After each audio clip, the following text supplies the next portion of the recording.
와우!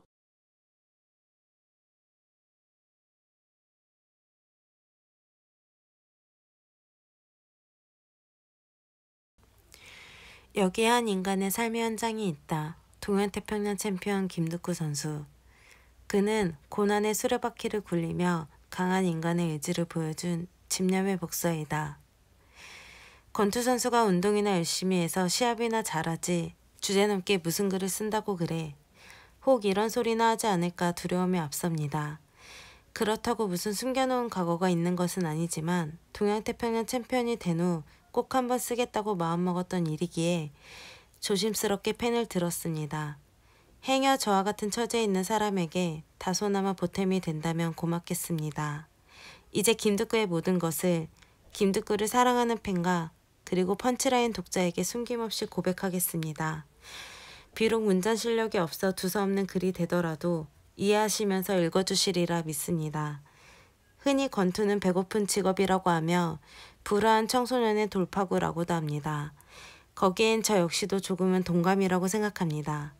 제 주위의 선수들이 그랬고 또 그렇기 때문입니다. 저도 어렵고 찢어지는 가난한 환경 속에서 살아왔습니다. 제가 기억하기로는 제가 어렸을 때에 감자와 옥수수가 주식이었습니다. 이런 가난한 나의 어린 시절은 아직도 잊을 수가 없습니다. 지금의 김득구는 중량 조절 때문에 하루에 2끼의 식사를 하면서 그것도 고기와 야채가 대부분이며 맛이 없으면 먹기 싫을 만큼 생활이 변했습니다. 촌놈 출세한 거죠. 그러나 아직도 마음이 배부르다고 생각한 일이 없으니 어찌하면 좋겠습니까? 저의 고향은 강원도 거진입니다. 속초시에서도 60여리를 버스를 타고 북쪽으로 올라가야 하는 곳입니다.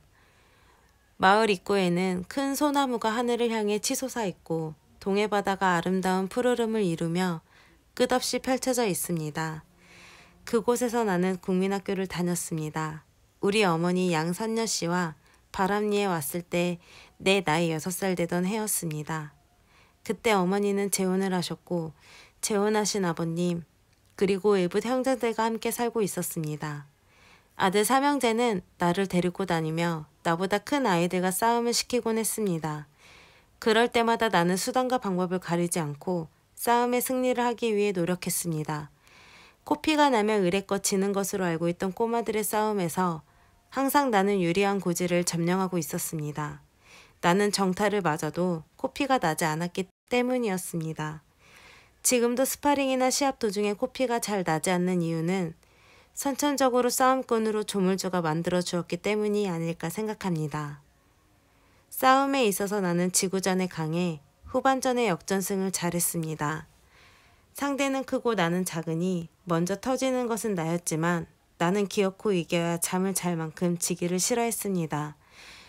내가 만일 권투 선수가 되지 않았다면 아마 객지에서 처음 배운 제가소의 기술자나 어부의 자식답게 바다에 나가 고기를 잡는 마도로스가 되었을 것입니다. 어떻든 국민학교에 들어가서도 싸움은 여전했습니다. 선생님한테 장난과 싸움이 심하다고 매먹고 야단 맞기가 일쑤였습니다. 집에 오면 동네 아줌마들이 모여 어머니에게 자기네 집 아이들이 맞았다고 야단을 치기도 합니다. 그럴 때마다 어머니는 저에게 매를 들었습니다. 어머니와 저는 쫓고 쫓기며 마을을 몇 바퀴씩 도는 술래잡기도 했습니다. 나는 고향에 가면 아직도 개득구란 별명을 듣습니다. 이름에서 딴 별명이지만 별명답게 개같이 놀았던 모양입니다. 국민학교에 다니면서 우등상을 2번이나 탔었습니다. 숙제 한번 해본 일이 없고 복습 한번 해본 적이 없지만 나로서는 원래 머리가 괜찮았던 모양입니다. 한 가지 부끄러운 이야기는 6년 동안 생활 기록표에 싸움 잘하고 장난 잘한다는 내용이 빠지지 않았다는 사실입니다. 너무 가난했던 나는 국민학교 때 축구와 육상을 했지만 운동화는커녕 도시락도 제대로 싸들고 다니지 못했습니다. 영양실조로 운동장에 몇 번 쓰러지면서도 악착같이 뛰던 그때의 정신력이 오늘의 저를 있게 한지도 모릅니다. 중학교 진학을 포기한 나는 졸업한 다음에 속초에서 객지 생활을 시작했습니다. 공부하고 싶었기 때문입니다. 진학을 못 시킨 부모님의 마음이 내 마음보다 더 아팠겠지만 나는 결코 좌절하지 않으리라는 생각을 굳게 가졌습니다. 처음으로 제가 업소에서 일을 하게 되었습니다. 나는 정말 열심히 일했습니다. 새벽 4시에 기상하여 밤 12시까지 피곤한 줄 모르고 일에 매달렸습니다. 첫 월급 800원을 받았습니다. 그 돈으로 검정고시 공부를 하기 위해 책을 샀고 그 다음에 추리닝과 운동화도 샀습니다. 운동할 시간도 없으면서 꼭 갖고 싶었습니다. 운명은 하늘이 결정하고 인생은 자신이 개척해야 한다고 누군가가 그랬듯이 저도 제 앞일을 개척하기 위해 제가소 생활 2년, 숙련되어 가는 기술을 뿌리치고 서울로 갈 것을 결심했습니다. 나에게는 불타는 젊음이 있습니다. 그 젊음을 꽃피우고 싶었습니다. 그래, 서울로 가자. 그리고 나의 꿈을 펼치자. 이런 생각을 한 나는 제가소를 나와 집으로 돌아왔습니다. 그리고 기회만 엿보던 중 어머니와 아버지가 일터로 나가신 후 어머님 장로 속에서 3,000원의 거금을 가지고 주랭랑을 치고 말았습니다. 후에 어머니께서 객지에서 배운 것이 도둑질밖에 없느냐 야단을 하셨다고 하시니 당연한 일입니다. 내가 집을 떠날 때는 만물이 소생하는 3월이었습니다. 나의 착잡한 심정을 아는 듯 보슬비마저 내리는 어느 날 직행버스에 몸을 싣고 비포장도로를 7시간 흔들리며 서울의 마장동에 도착한 시간은 오후 5시경쯤이었습니다. 반기는 사람도 갈 곳도 없는 나이 어린 나는 그저 어리둥절했습니다. 보슬비는 오는데 나는 어디로 간단 말인가. 겁먹은 나는 대합실 의자에 쭈그리고 앉아 무슨 생각인가 하고 있는데 집이 어디야? 길을 잘 모르나? 하는 소리가 들려왔습니다. 나는 혹시 이 자가 나쁜 사람은 아닐까 하는 생각에 아니 괜찮아요 하고는 그 자리를 떠났습니다. 그때 문득 서울에 형님 친구분이 계시다는 생각이 떠올라 공중전화 앞에 서서 전화를 했습니다. 신호가 가고 한참 후 상냥한 아가씨의 음성이 들려왔습니다. 여보세요? 거기가 상해입니까? 네. 거기 계십니까? 지금 외출 중인데요.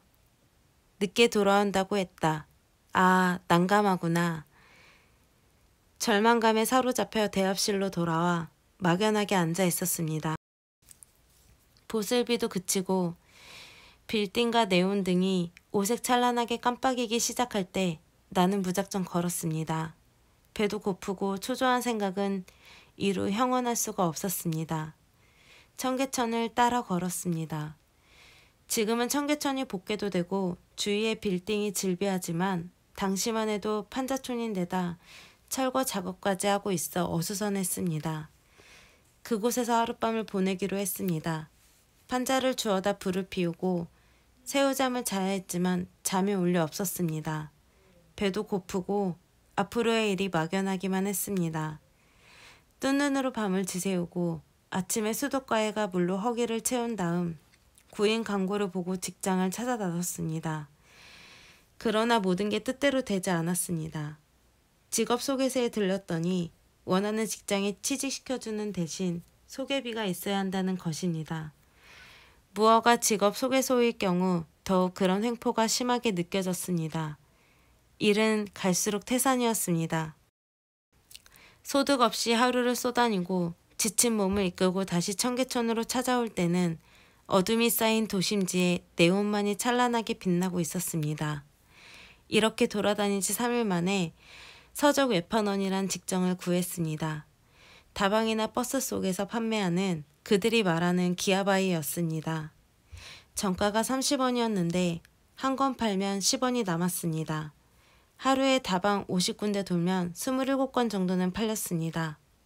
270원이 남았습니다. 그 돈으로 허기를 채우고 나니 새로운 용기가 솟아나고 자신감이 생겼습니다. 하면 되겠지. 결심을 하고 서울 시내 구석구석 다방이라는 곳은 다 뒤지며 책을 팔았습니다. 그러나 책을 판다는 것이 결코 쉽지 않았습니다. 다방 아가씨들과 옥신각신 다투기 일쑤였고 손님들의 냉대도 심해 걸핏하면 이 자식, 저 자식이었습니다. 자존심이 상하는 일이 많았지만 책을 한 권이라도 더 팔기 위해 참고 견디기를 12시간. 그렇게 해도 수입은 500원을 넘지 못했습니다. 비록 고된 생활이었지만 즐거움도 있었습니다. 같은 또래의 친구들을 사귈 수도 있었습니다. 서로의 형편을 털어놓고 위로하며 희망에 찬 대화도 나누었습니다. 이러한 모든 것들은 비록 가난하고 찌든 생활이었지만 후에 나에게 좋은 교훈과 경험, 인내심과 참을성을 갖게 해주었습니다. 고생은 사서도 한다는 이야기가 이래서 있는지도 모릅니다. 어떻든 나는 배고픈 것은 누구보다도 잘 견딜 수 있어 체중 조절 때 많은 도움이 되고 있습니다. 아마추어 시절 사과 하나씩만 먹고 일주일 동안 체중을 조절했던 일은 정말 아무나 할 수 없는 것이라고 생각합니다. 우리는 가끔 바람잡이, 외침원, 망잡이 등 다시 옛일로 돌아가면 그때 여럿이 떠들며 때를 지어 노점상을 하기도 했습니다. 다방에서 책을 판매하다가 버스에 올라 선전문을 외우고 책을 판매하기도 합니다. 그러나 아무리 철판이라고 하더라도 처음부터 잘할 수는 없었습니다. 선전문을 완벽하게 외우고 폼 잡고 스타트를 하지만 책도 펴보지 못하고 내려올 때도 있었습니다. 2번 정도 그러고 나면 선전문을 더듬더듬 외우게 되는 것입니다. 잠깐 선전문을 소개하면 조용한 차 중에 잠시 양해를 구하면서 여기 일상생활에 꼭 필요한 책 한 권 소개하겠습니다. 어차피 한 번뿐인 인생 아닙니까? 이렇게 시작한 선전문은 서두부터 그럴싸하게 사람들을 유혹하는 문구였습니다. 그때의 버스는 안내양이 2사람이어서 남자보다 더 거칠었습니다. 태워주지 않으려는 안내양과 타서 장사하려는 쪽과의 싸움이 하루에도 몇 번씩 반복되었고 옷도 자주 찢기게 되어 나는 옷 한 벌을 가방 속에 더 가지고 다닐 정도였습니다. 이러한 생존 경쟁의 톱니바퀴 속에서 힘차게 뛰며 목이 터지도록 외치고 또 달렸습니다.